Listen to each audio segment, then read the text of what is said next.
What's up, fam? We back. See, here's the thing. This term called cultural appropriation. That's what we're going to talk about today. And basically, I'm going to give you guys the Webster's definition of cultural appropriation. It says the act of taking or using elements of a minority culture by members of the dominant culture, often without understanding or respecting the original context or meaning. B, what does that mean to you? In layman's terms. Oh, okay. I was gonna say I don't have the Britannica No. Webster's. We gotta break it down. But I want to say, like you said, a dominant culture, right? So we could take America as example, because I think this is what the example or definition you want to lean to is if say you two are African American gentlemen, right? And let's just say I am of the other race, right? How'd you know by the shirt? But as I couldn't find a Kofi because I would have had one on the day. Damn it. But let me hear. Say I'm around the corner. I hear you saying something, and I think that's cool. What was one from back in the day? Jive turkey or something. Because we know how that one made its way into back in the day. Hey, I'm a young man. You know what I'm saying? But I hear that, and then next thing you know, I run around and tell my cohorts of the other race I am. The non-melanated people. Yeah, just pretend I'm a little lighter. We gonna edit me out. And I start using that. And now you kind of upset. But I think it's cool. I think that's a little spill on cultural appropriation. Okay, so when you start using it, then your friends see you using something new. Oh, yeah, I like cool. that. Then they start using it, and the next person start using it, the next person start using it. So, Carl, since we are of the same age bracket, you tell me what it means to you.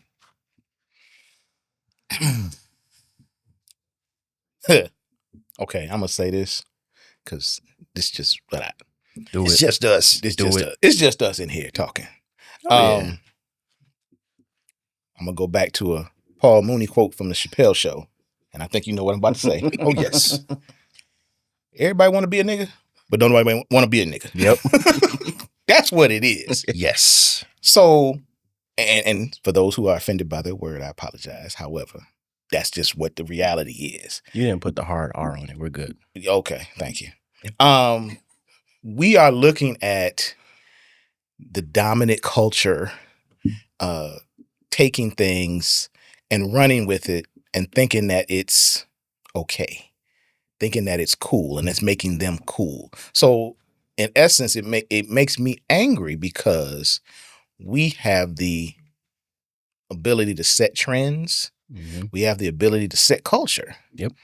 And I don't think that we fully realized that power that we have. And then when somebody else takes it, it's almost like they use it against us. And I know as we go into this, I want to go into some examples, and I'm pretty sure it's one in particular that I can't stand.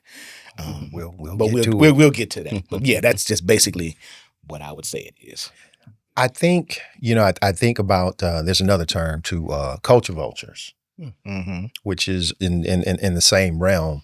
But to me, because I am from a certain era, we're from a certain era, when you talk about cultural appropriation, the offensive part, that's the one that sticks with me. Because, Carl, to your point, there are things that we have established as a culture, and other cultures, I'm sure, go through it as well. Oh, yeah. Mm-hmm. However, in my opinion, nobody goes through it like we go through it. I agree with that. Because we have got people from all around the world that are copying things that we do because they think it's cool. They think it's high fashion, And then it's funny. Because it turns into almost a caricature, and Carl, I'm thinking about the fact that, for the dominant culture, they can turn it off and on. That's just us. Mm-hmm. And when they turn it on, hey, look at me, I'm cool. But when they turn it off, it's always in a situation or an environment where it's not conducive. It's frowned upon. So now they lean back onto their culture. Mm-hmm. We don't do that. At least I don't think we do. If nothing else, even the term keeping it real, that originated with us. Yeah. And it can be used as a good thing. It can be used as a bad thing. So, I think when we look at the whole cultural appropriation thing, we have to look at the historical context and how it has evolved and present day, and what it's going to look like. Is it something that we can stop? Who knows? No, So, I'm gonna say that. I'm gonna say that now. We're not gonna stop it. You can't. But we have to continue to evolve. Agreed. And I think we have to continue to educate ourselves. And I'll give you an example of when you say it can be turned against us. And I just learned this probably less than 10 years ago. So the whole stereotype about black people and watermelon.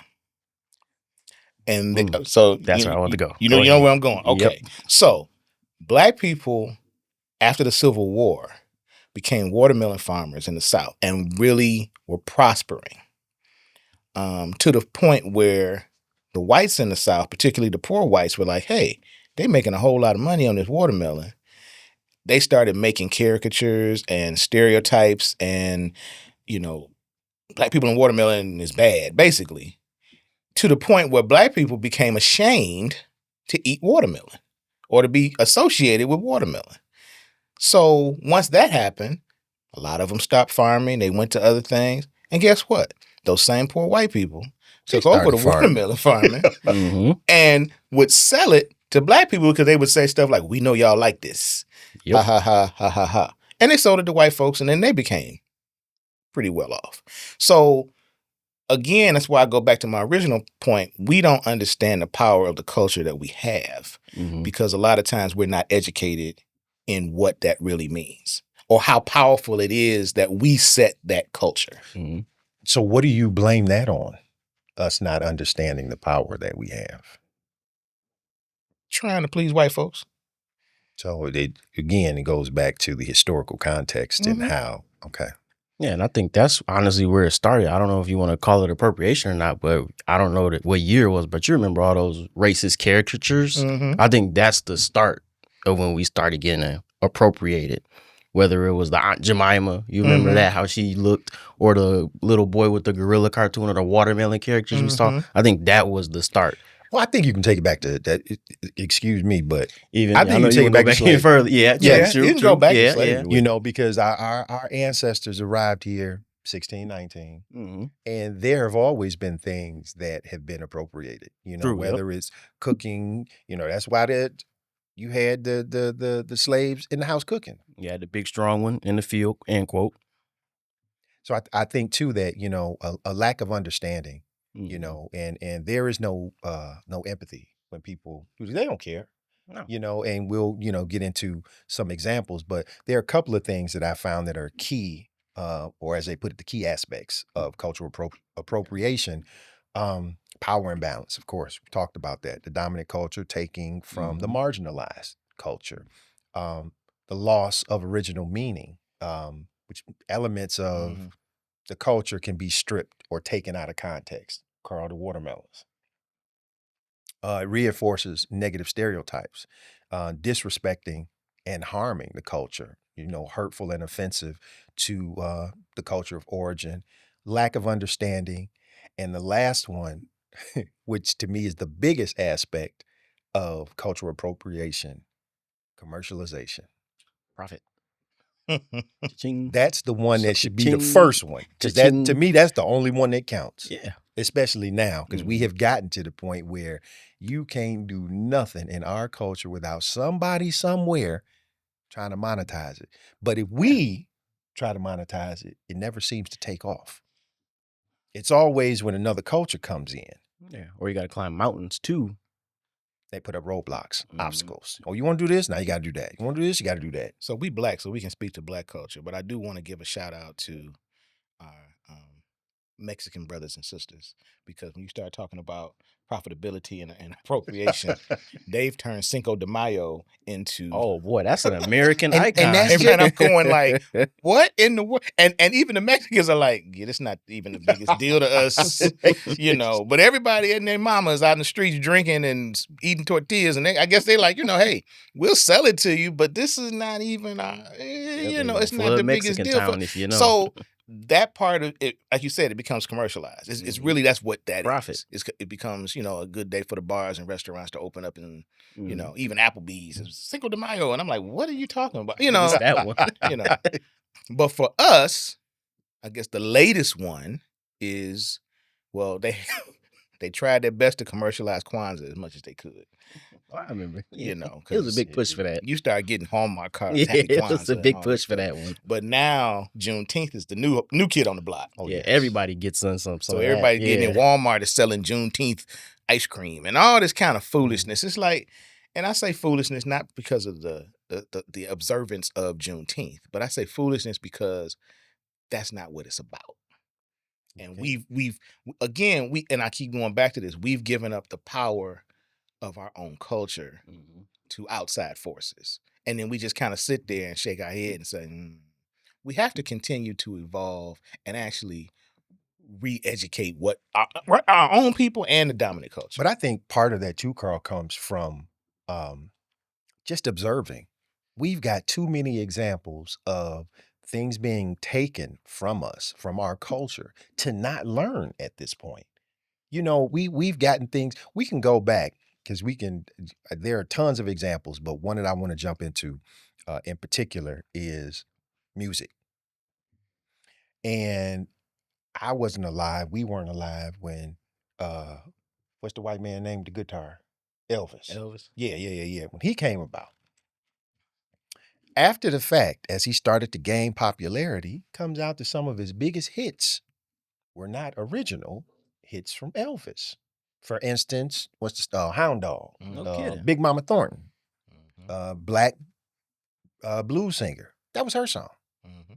Then you look at Otis Blackwell. Otis Blackwell wrote "Don't Be Cruel," "All Shook Up." Elvis's people somehow coerced, or they did a Suge Knight and told Otis, listen, you need to put Elvis on as a co-writer of these songs. So what did he do? He put Elvis on as a co-writer. Elvis ain't had nothing to do with writing them songs. And now I'm pretty sure Elvis's estate is getting the money from these biggest hits that he had nothing to do. Even his stage presence, he copied that from Jackie Wilson. And here's to your point about the stage presence. Elvis, by the dominant culture, was frowned upon because he was acting too black at first. But then when they started, so now it's like, it's popular. I mean, we're going to keep it, keep it 100. Instead of these little white girls going out here screaming for Jackie Wilson. Yep. They had a new person to scream for. Let them scream for this white boy. Now, I'm not going to get into Elvis's talent and all that kind of stuff. But lack thereof. Right. Or lack thereof. But we do know concrete evidence that things were, and you can say appropriated, you can say stolen, borrowed. I ain't gonna say borrowed because you ain't get it back. Exactly. Borrowed. You ain't get that money back. I would say either appropriated or stolen, depending on what side of the street you're living on.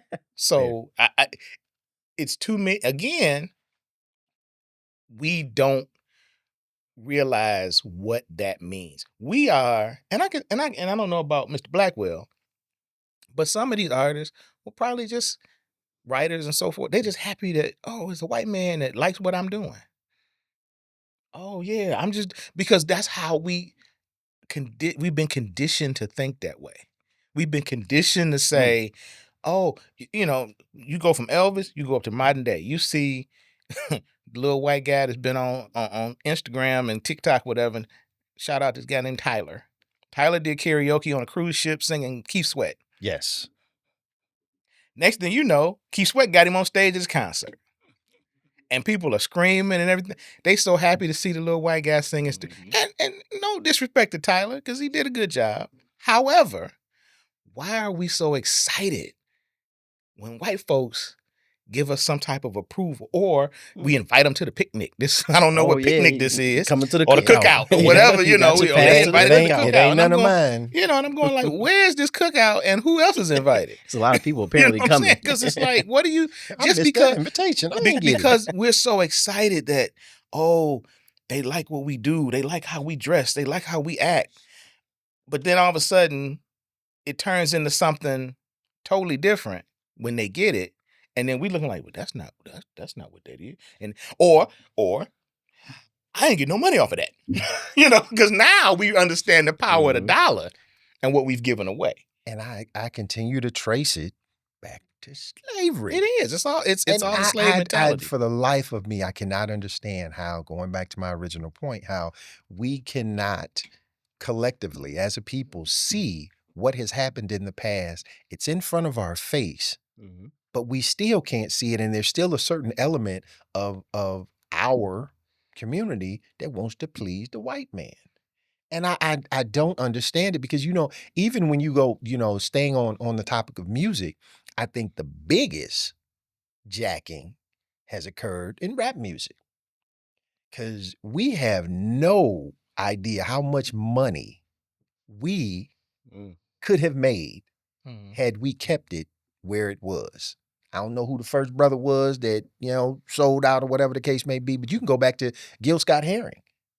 And that is kind of what started the ball rolling. Oh, wait a minute, poetry, rhythmic music. Okay, boom, boom, boom. In there, yeah. And then you get to cultural appropriation. To me, the biggest one that I can think of from the rap standpoint would be Mr. Vanilla Ice. Because that one right there. Probably was one of the first, yeah. Fam, please. Well, for you younger folks, look him up. It's a travesty. Vanilla Ice, Marky Mark. Mark Wahlberg. Okay, so let's go back. Let's go back. Ice, baby. Before Vanilla Ice and before Marky Mark. And I did not, and I don't think I still consider this appropriation. But we had the Beastie Boys before them. But see that, and I remember seeing the Beastie Boys in '85, I want to say. And full disclosure. Went to a concert. Yeah, but how you Beastie Boys walked. No, I went to a concert. They were opening act for. They were on the I think Raising Hell tour, Run DMC. Yeah. So they were the opening act. I hadn't really seen them kind of before. I kind of heard of them. They walked out on stage, and I'm like, "Who are these three white boys?" Yada yada yada. And then when the beat dropped, I said, "Oh, they know what they doing." Okay. But I think that's different though. And I think it's different too. They weren't. Vanilla Ice was a joke.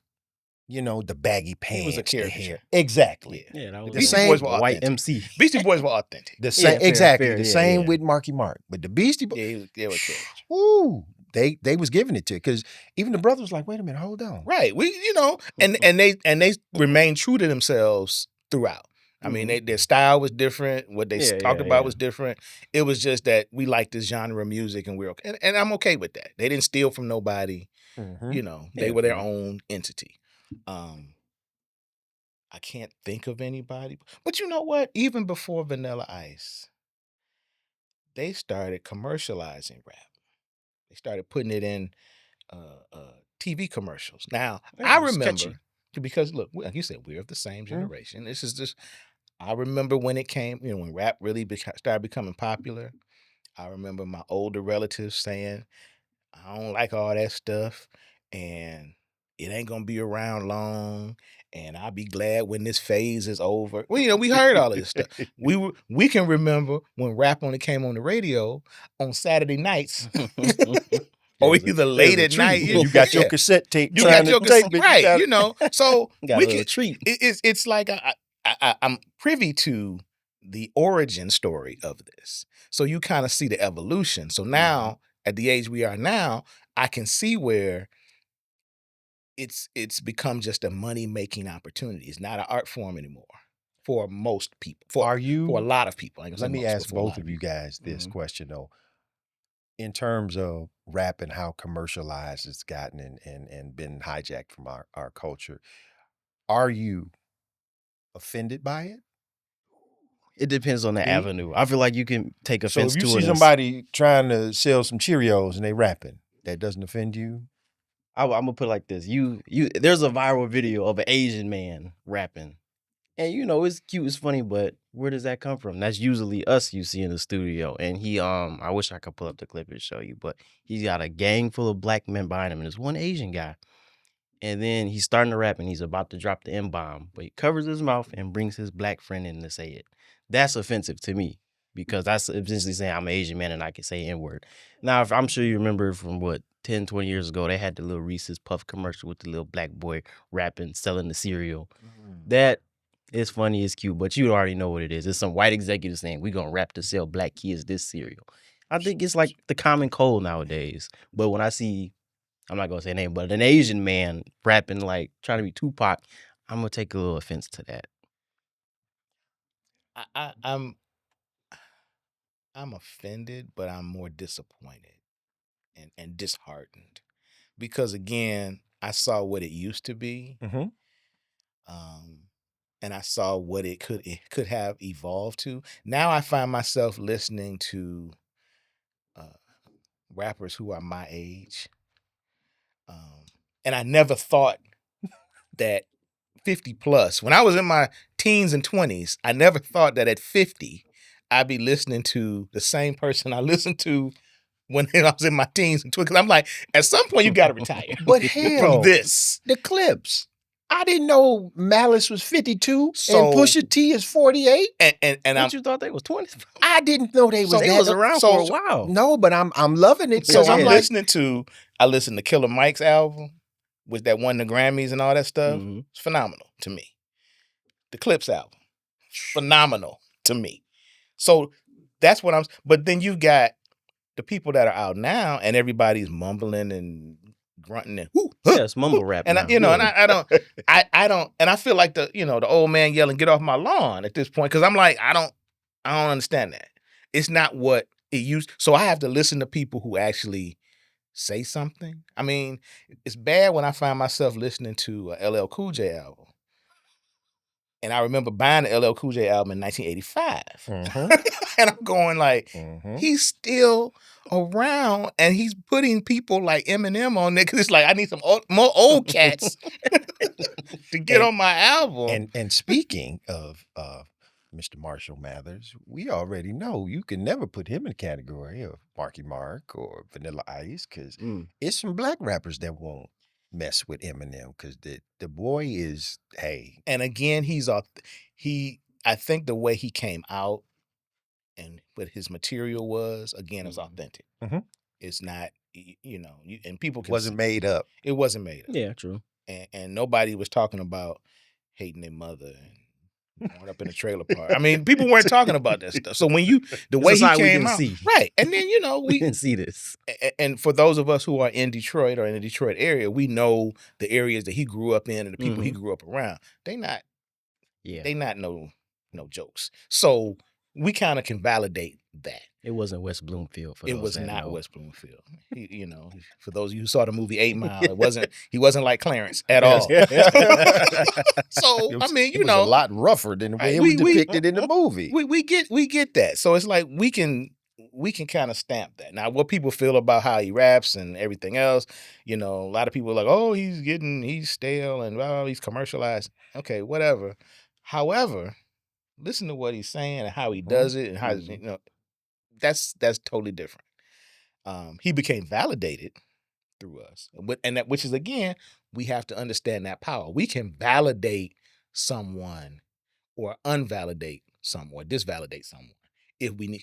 So your Vanilla Ice example, black folks were like, okay, all right, it's cute.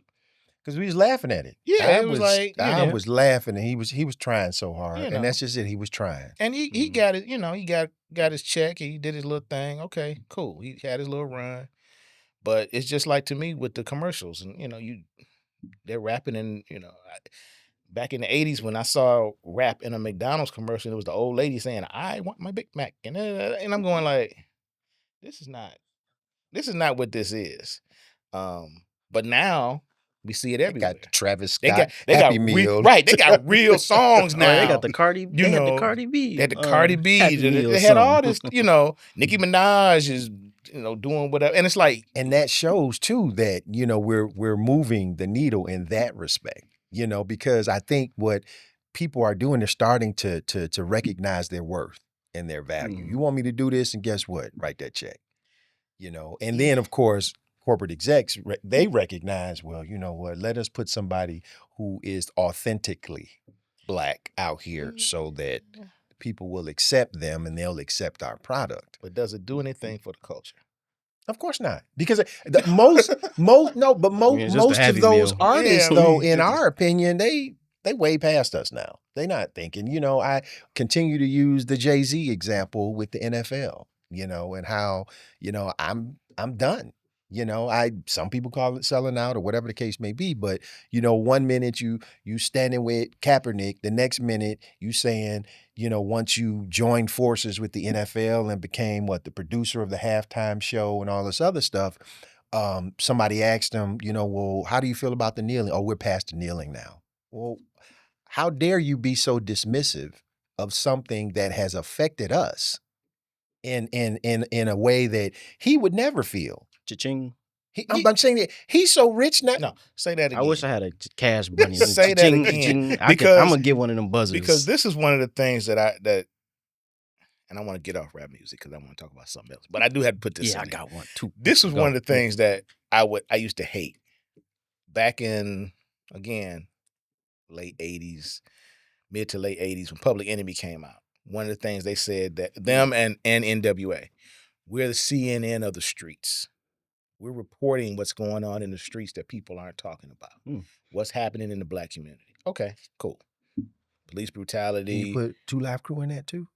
Because they was reporting what was going on in the streets. They was doing different reporting. It was a little different reporting. They was still reporting what was happening in. Shout out to 2 Live. That album was 40 years old this year. Man, remember we was sneaking listening to it. You That's couldn't go buy the unedited version unless you was 18. And shout out to my god brother. I told him already earlier this week that he gave me the cassette. Ooh, you weren't supposed to have that. I wasn't supposed to have that. And it changed my life.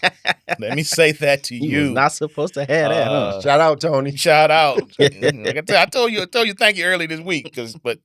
But that the whole thing, we're the CNN of the streets. We're reporting what's going on. Okay.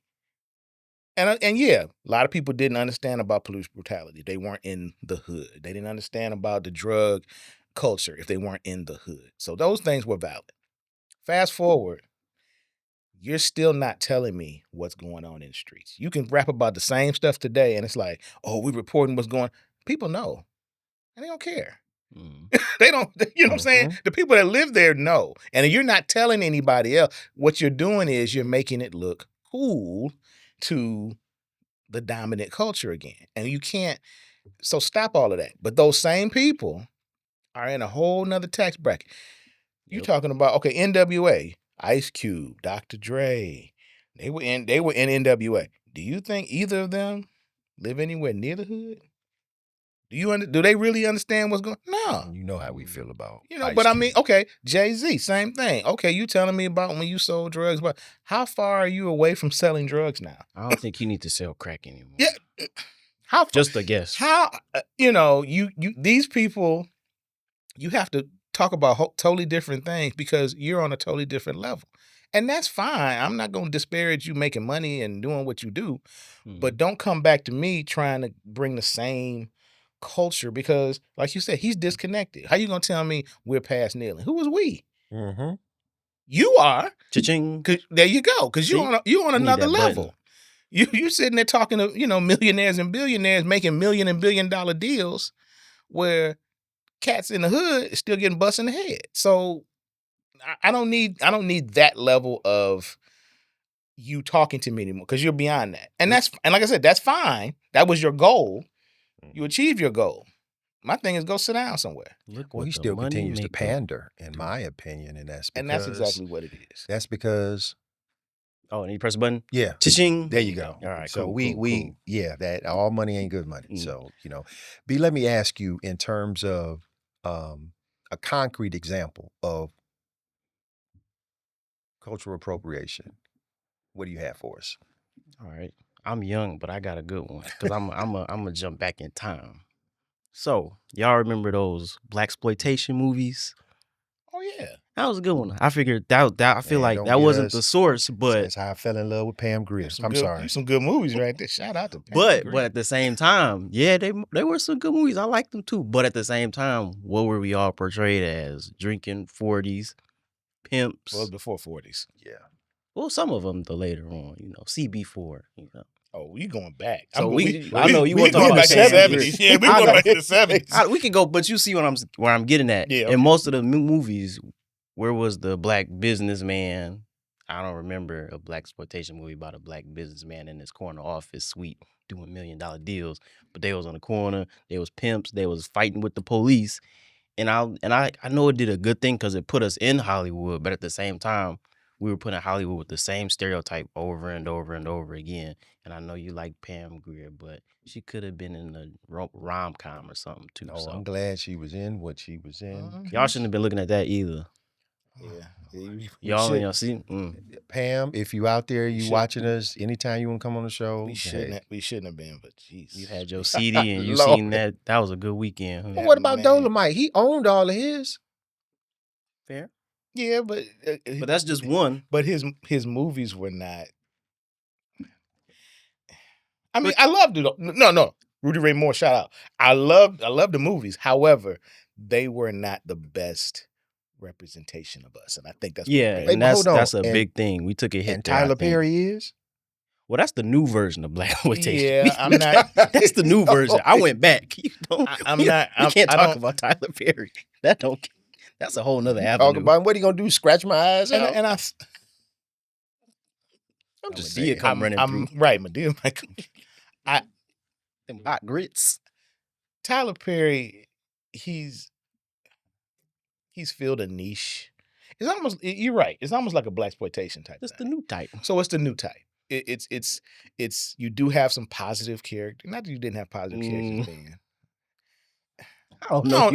We are not portrayed the bus driver. No, but it's a whole nother. It's the poor bus driver coming to save whole the day. Episode with because Tyler we're never portrayed in a positive way. Black men in his movies. What do you got against us? No, you gonna have an evil black man and a good black man. You gonna have more evil black men than you will good. No, it's usually one. They usually try to balance out. You're gonna have the one evil black man and then the one good black man, and then. But it's not the black man you want to be though. And a bunch of women Either way. that say, he's gone.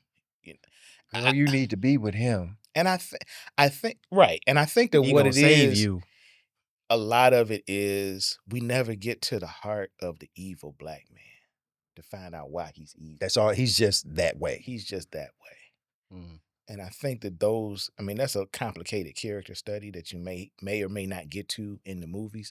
One of the things that we can, and I love this movie series, The Godfather. You can actually see the evolution of Michael Corleone from being a good guy to an evil man. You can understand that. So you see that, but then it goes back because remember he tried to get out the game. He tried. He always had good intentions, and he tried to have a good heart. It kept pulling it back in, but it kept coming up. The books and the novels was always something. But we know how by the end of part 2, we know how evil he had become. You gotta do what you gotta do. That on you gotta do what you gotta do. And that's the thing. Okay, 2 things I want to bring up real quick, and I don't know if we can get to this yet, but I'll bring it up now. When you talked about changing the meaning of the original meaning of a whatever cultural icon, so to speak, the one I hate right now, and I think that we can probably all agree on, is woke. Yeah. People, the dominant culture, again, has said, we got to get rid of this woke culture. And they've turned it into like a attack. They demonized it. They demonized the word woke. And I'm not woke, and these people are woke, and we're going to get rid of it. What are you talking about? You don't even know what you're saying. That's the part that just upsets me. It's like, you don't even know what you're talking about. And how do we just let that go and let people say these things, and we just kind of sit back and like, oh, that's not what that means. I think part of it, though, is we don't have the platform to deconstruct that narrative because the news is pushing it. Yeah, You it's know, on they, CNN. in addition to demonizing it, they politicized it. Yep. And That's the issue. I put it in the same category as Obamacare in terms of poor white people don't even know they got Obamacare. They hate Obamacare. Okay. You don't know you got Obamacare? Shut up. It's But here Medicaid. you want to talk about woke. Explain to me what woke is. You know what they'll do? They'll spew some talking points that they done heard somebody else say. Same thing they'll do about Obamacare. The liberals. Mm-hmm. Same thing they'll say with Obama. Well, what is Obamacare? It's that thing that he was trying to do. Do you know how stupid I don't you have it. And I I have think that we got to Medicaid. start calling people stupid. We're scared to call people stupid and dumb and idiotic and politicizing it. Mm-hmm. Politicians who are supposed to be on the side of the people need to say those words. Because what happens is if you say those words, again, even though those same words are coming from the highest elected official in the country, if I was to say them on the Senate floor, then I get talked about. Yeah, they want Oh, to you try. lose and- your job. They want to censored. try and censor you. They want to censor me. You would lose your job too. Okay, but I'm going to do it. And I think everybody needs to do it. You're not going to call me stupid and you can't read. You can't do that. And that's But it one of the happens. we moving ahead, but we can hit it now. That's one of the things that I found that we can do to combat this cultural appropriation. Excuse my language, but call that shit out. Absolutely. Call Every it out. time. And In real it on time. Front in Street. certain instances, yeah, you can be respectful, but in other instances, I'm gonna call it out to your face. In real time. And however I see fit, because I think that if you get enough people that continue to do that, then what starts to happen is, adds they're up. going to start getting embarrassed. And I don't know if I want to say this, that, and the third, especially considering the political or area that we're in now. This era is, what I find just makes my toes itch is people will say stuff, but they won't say it to the right person. And what I mean by that is, let somebody walk up to you right now and call you the N-word, and they're the color of your shirt. I don't know about you, but hey, tell my wife, get that bail money together, because I'm about to whoop somebody. My thing is, they are tough talking, but we start calling people out on this stuff, because part of it to me is, you can approach it in a respectful way, but I think one of the things that we have to help people understand is it's offensive. It's hurtful. Why would you want to say something to me or about me to make me feel inferior to you, where if I said it back to you, you wouldn't like how that would make you feel? So here's my point. And I haven't had the opportunity yet to do that. But I'm not going to immediately respond with physical violence. I'm going to immediately respond, because of the era that I'm from, I'm going to immediately respond with a retort. And it's going to continue until you cry or until you become emotional to attack me. Because if you say to me, because all you got is that. But when I come back with you inbred, cave dwelling, troglodyte, I mean, if I start putting, I start coming on and with the words that they're not gonna understand, it's gonna be like, okay, now we can go. Yeah, And I understand that, bruh, and I respect it. But for me, I got 450 years of oppression that's gonna rise up from the bottom of my toes and let your ass have it. And I can appreciate that too. He just want to start verbally first. Yeah, ultimately we at the same thing. Yeah, because after he dropped the cousin lover, then the hands there come you go. Out. So it's cousin lover, sister lover. Wondering why your kid is stupid. Right. Because his mama is his aunt. Right. I mean, we gonna go.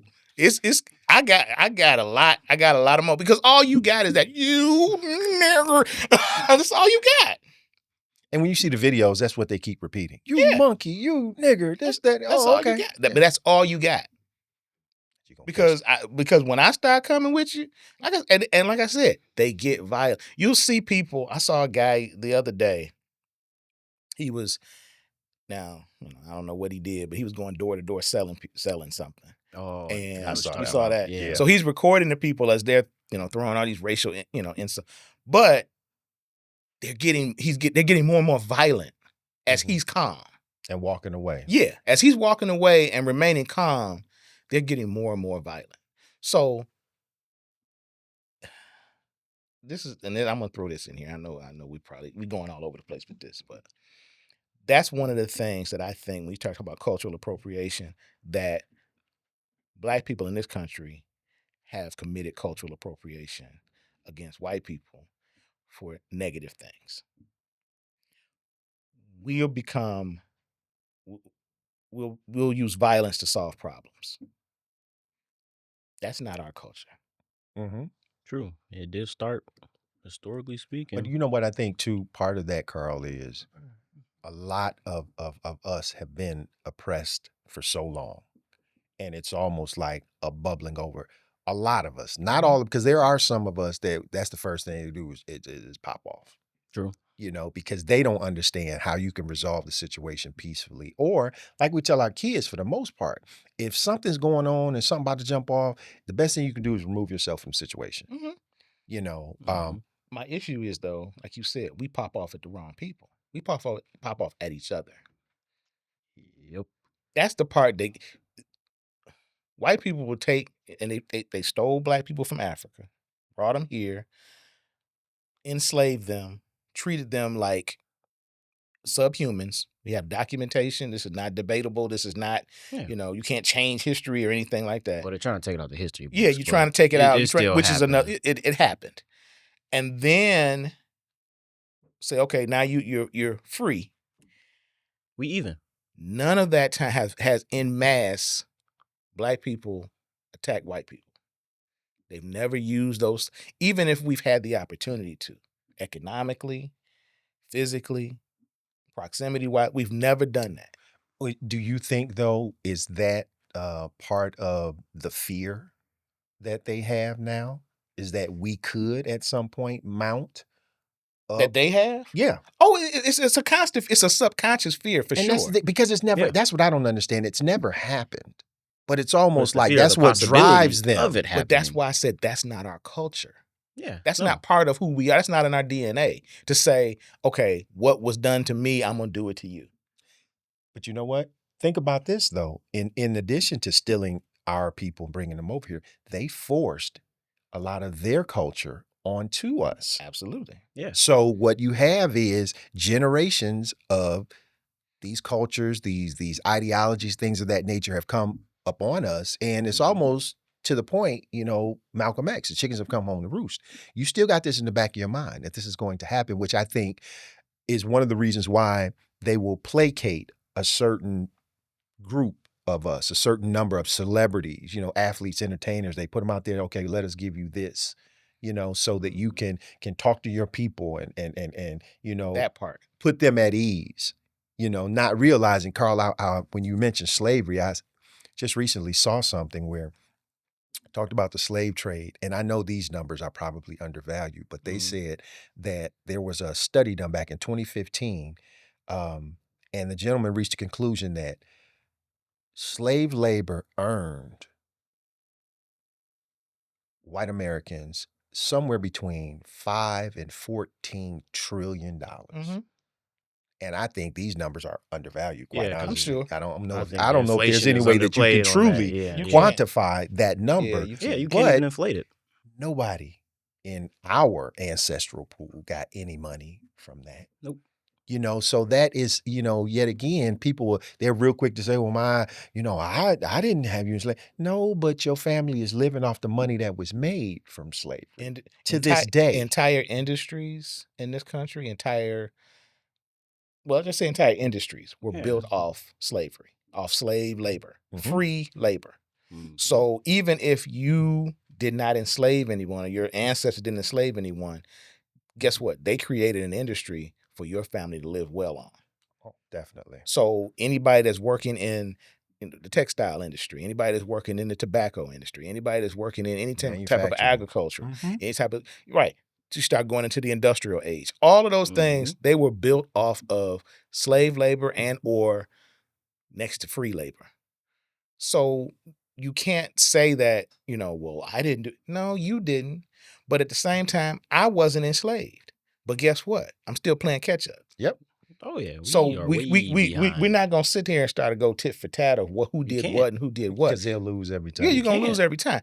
But I think that we have to, again, Black people have to understand that what this actually meant to us.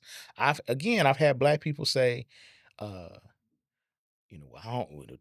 was a long time ago, and this, that, and the other, and yada yada. We need to focus on what's going on now. You had people say that? But those same people like that. Those same people will say stuff like, yeah, we gotta focus on, in the same breath, yeah, we don't worry about slavery. We gotta focus on black crime. Okay. Black on black crime. So what kind of crime are you talking about? Are you talking about like robberies, rape, murder? Yeah, I was wondering what they mean by that. Are you talking about corporate raiding, insider trading? That's not black. I don't think that's the what kind of crime you talking about? Because money laundering, money, yeah, tax evasion, Cayman Islands, governmental corruption. What kind of crime are you talking about? Even that term was created by somebody else. So you're spewing off some information based on a narrative that was created by somebody that's not even Black. And I always say black on black crime is crime is and this is what you're looking at: violent crime. A violent crime by a Black person committed against another Black person. 9 times out of 10. And I'm gonna say 9 times out of 10, but I know the statistics are high. Mm-hmm. Those people know each other. Mm-hmm. Okay. Yeah, statistically speaking. And if they don't know each other, it's happening in poor neighborhoods, proximity in a low income area. There you go. So you pick one of the and I don't know which one it is now. I think it's in Maryland, the wealthiest Black suburb in the country. Probably over there on that coast. Yeah. How much crime goes on in that suburb? Where the people are well educated, have a good income, family structure. What kind of crime happens there? So you try to make it, like you said, it's created by somebody to say that Black people are inherently criminal, but they're not. Poor people are, because you can go to poor white neighborhoods. Oh, I wouldn't. And they're going the same thing that's happening on the east side of Detroit is happening in the hills of West Virginia. No, it's not. No, it's not, Carl. All right, go over trailer there. Parks. You ain't gonna come back. They're gonna eat you. Well, you go. Yeah, I've been besides the inbred, the cousins and the cousin lovers. I'd rather go on the east side than in Uncle the Daddy and all of that stuff. Don't listen to Carl. Do not go in those mountains. I think one of the things that we mentioned this story on one of our previous episodes about Uncle Nearest. Nathan Nearest Green, who was the first African-American master distiller in Kentucky. He worked part of it all with a man named Jack Daniels. So Mr. Jack Daniels told Nearest, hey, show me what that is that you're doing over there with that corn and all that other stuff. So Nearest said, you know what, Mr. Daniels, this is what I'm doing. I'm making whiskey. I'm doing this. I'm doing that. Here are the ingredients. This is how you distill, so on and so forth. Thanks. I appreciate that, Nearest. Jack Daniels went on to become very rich. I heard of that name. Very rich. Yes, you did. 1951, his family sold the company to another family. Now, the Jack Daniels brand is worth billions. Billions. Matter of fact, the family that owns it now, their net worth is $12.4 billion. What about the other guy? Nearest. Well, some years ago, young lady, Miss Weaver, started a company and she started Uncle Nearest Whiskey. Now it's one of the better selling whiskey brands, but I say all this to say that Jack Daniels stole it. Was that cultural appropriation? Hey, let me see what you're doing there, okay? Because I have to imagine that Uncle Nearest not only showed them how, but at some point you got to taste it, make sure it's right, so on and so forth. So Jack took this and parlayed it. Meanwhile, Nearest had nothing. From what I'm told now, his family gets some of the Uncle Near's money or whatever, but it pales in comparison to what he could have had. If he So sold it. this continues to happen today. Yeah. People are constantly. I just read an article where I forget the gentleman's name, but the black man invented Super Soaker. Yeah, he just got his money. Yeah, like $75 million or something like that in royalties that they didn't, because he invented it and somebody more than likely misappropriated. Oh no, yeah. What you doing over there? So what do we continue to do behind this? So in his instance, okay, he went the legal route, which seems to be the only way that you can rectify some of this stuff. But I say, Carl, going back to where we're talking, we got to call this stuff out when it happens. Well, I think we started doing that too. We've started to do that more. There was a big debacle with recently with Essence Fest, where Essence Fest is no longer owned by Black people, and it was a lot of people online saying it's not what it used to be. It's become it's become very corporate. It's a lot of entities there. So Whitewashed. It's been whitewashed. It's been people that's been put on the program that don't necessarily represent our culture as they should. Just a lot of things like that, and we know that even though the Essence Fest is run by a Black woman, she is not American, and she has a white wife. So there's a lot of, okay, you don't really know our culture, even though you're Black. It's a Black face, but you don't know our culture. You don't know the background of Essence. You don't. We don't know what and you can marry whoever you want to marry. It is what it is. Yeah. But are you really tapped into what Black Americans are? The majority of Black Americans are looking for, and I think that's when we see things like the Jack Daniels example. When we see things like, what was the Shea Moisture? I think it was. It was owned by a Black woman, and she ended up selling it to a larger corporation. Yeah. Mm-hmm. These were things that were ours, and we can make. And and I think this is the issue too. We can make money. White people wasn't buying Afro Sheen. They wasn't buying Johnson products. They wasn't buying Hot Combs or Murray's. They buying that now. They wasn't buying it. They wasn't buying that stuff. These people made money. We made money, and I think what happens is corporations see the money being made, and they come to the owners and say, "Yeah, you're making money, but you can make more money. How about I give you more money to do?" And instead of us saying, "No, I'm good," because one, they can probably put something. What they'll do is, and we've seen this before, they'll put something else out to compete with you, and they'll mass market it and things. But at the same time, you can still make a nice living. I think our appropriation into this culture is, if I got $1 million, I need 10. If I got 10, I need 100. There you go. And it's like it gets to a point where it's like, how much do you really need, and what is the cost of you selling out? And I'm glad you said that, because even in this arena, the podcast arena, we have, I don't even like the term, but I'll use it anyway, content creators. That's what everybody is. That's what we are. Yeah. You a content creator, my good sir. Yeah, we're content creators. Yeah, so now, again, I say, in this arena, though, you got people that are developing podcasts and selling them. And Carl, we talked about this once. If we were to sell this podcast, see, here's the thing, people. Like, comment, subscribe. A lot of them are selling out, not to use that term sell out the way we use it, but they're selling out from a fiduciary standpoint, because they're giving up ownership.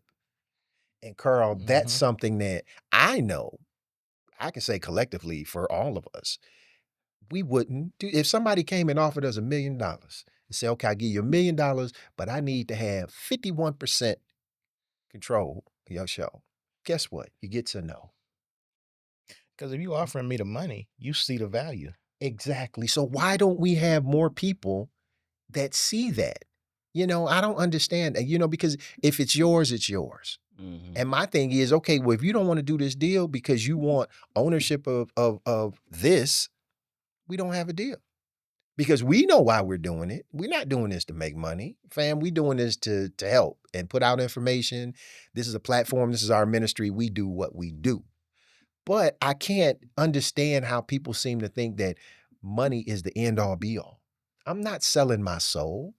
That's a cultural appropriation. Exactly. So, I mean, if we were to do that, then guess what? If somebody's got control over this show, they can tell us what we can talk about. Because right now we can talk about whatever we want to talk about.